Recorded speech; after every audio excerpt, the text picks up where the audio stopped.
Hey guys, it's Alicia.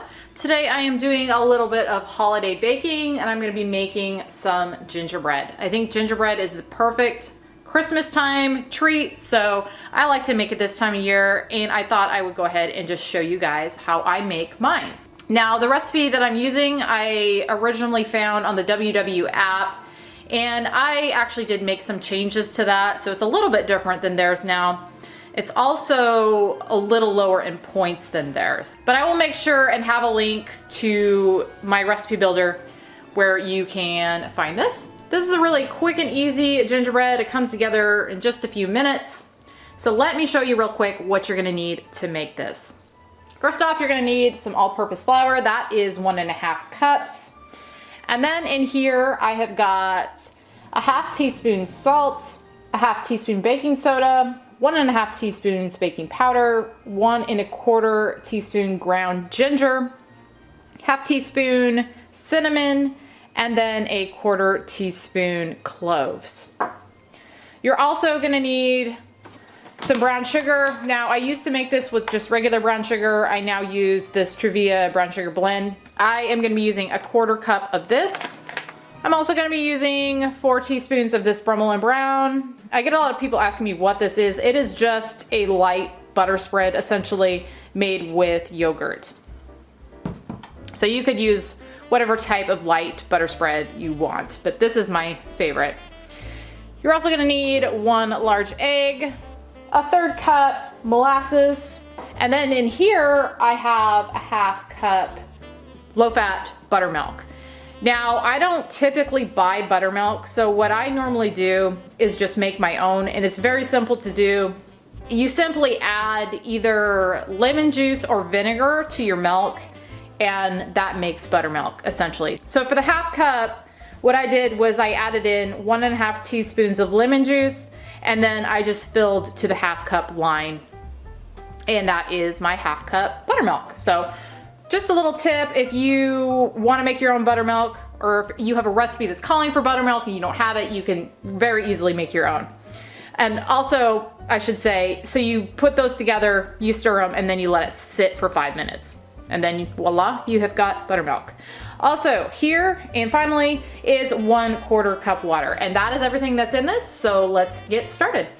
First thing you want to do is get your oven preheating to 350. And then you're gonna take your flour and the rest of your dry ingredients, and you're gonna combine all these together real well.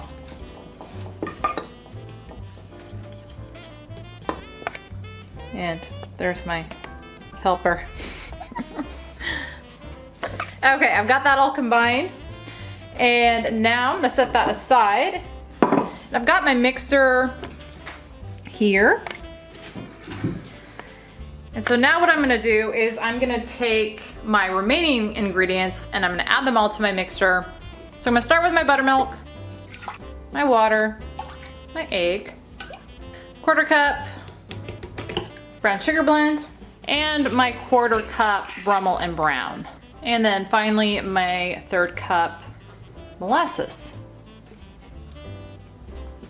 All right, now I'm gonna just mix this all together real well.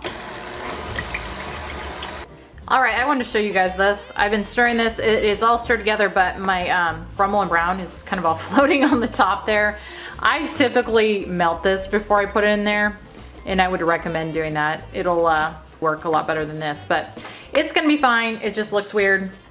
So now that I've got that all mixed, I'm going to add in my flour mixture, and I'm gonna mix that in with my wet ingredients.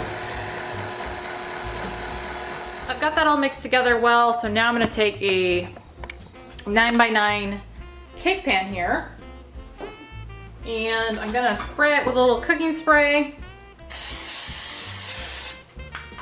And I'm gonna pour my batter in my pan, and just kind of spread that evenly in there.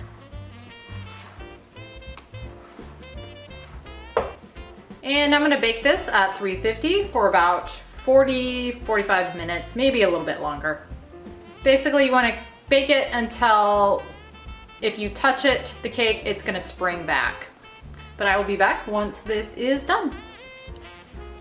I baked this for 40 minutes. It is done. So now I'm gonna let it cool just a little bit. You could pretty much eat it right away if you want it nice and warm, but I'm gonna let mine cool down just a little bit and then I'll be back. Okay guys, I've got a serving of this here, which is a 12th of the total, and that is gonna be 5 points. Now I went ahead and topped it with just a little bit of aerosol whipped topping, and that's probably about a point for that, maybe a little less. So if you top it with anything, you're gonna wanna account for that, but on its own, it is 5 points for a serving of it. This stuff is so good. I'll go ahead and kind of show you the texture of it.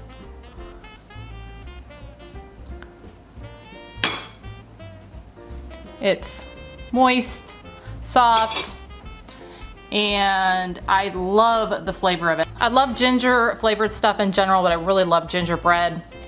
And like I said, this is just really moist, as you can see there, and just very, very good. I love the warm flavors from the ginger and the other spices that are in this. And like I said, this just makes a really good holiday dessert. And since my hubby is not here to try this, he's actually in Montana right now. I'm jealous, I wish I was in Montana, but he's gone. So I will take a taste of this. Yes, very, very good. It's been a while since I've had it, but like I said, I love the ginger flavor in there along with those other spices. And I can taste the molasses, which I also really like too. It's just got a really rich, delicious flavor. And honestly, it doesn't taste to me like a lightened up version, even though it is. So yeah, very, very good. Definitely recommend this if you are looking for a lighter version of a gingerbread to be making for Christmas this year. This is kind of my go-to one that I make. Anyway guys, that is my gingerbread. I hope you guys enjoyed. Thank you as always for watching, and I will see you on the next one.